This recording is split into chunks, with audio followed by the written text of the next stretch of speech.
Alors moi, je vais dire maintenant le contraire de ce que je viens de dire. C'est-à-dire que jamais une équipe de foot n'a été championne du monde sans un Messi, comme c'était le cas Ouais. de l'Argentine pour la dernière Coupe du Monde, Mmh. sans un Zidane, sans un Pelé, sans un Beckenbauer.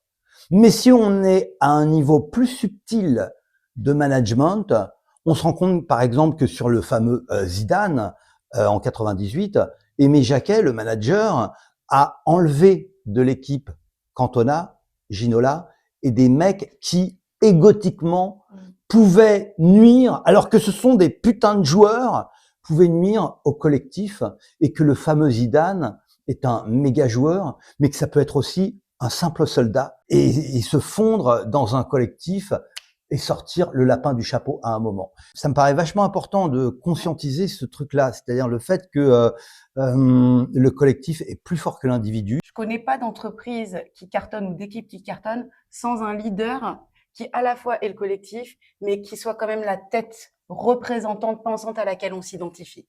Et cette tête à laquelle on s'identifie, ce que j'ai remarqué parmi les meilleures équipes que j'ai rencontrées ou accompagnées, c'est que il y a quand même une part d'ego, souvent, mais elle est suffisamment conscientisée pour que ça libère les autres de cet attachement ou de cette oppression qu'on peut ressentir. Je sais pas si tu me suis. Oui, complètement. Et d'ailleurs, c'est impossible d'imaginer une équipe, un collectif, une entreprise sans ego. C'est C'est-à-dire ça, que ça voudrait dire qu'il y a une quinzaine de lamas tibétains qui ont c'est pas fait possible. de la méditation pendant Ça 15 n'existe ans dans pas. des grottes. Ça n'existe pas. Non. Mais comment ces égos s'entremêlent? Comment le plaisir peut être généré du collectif?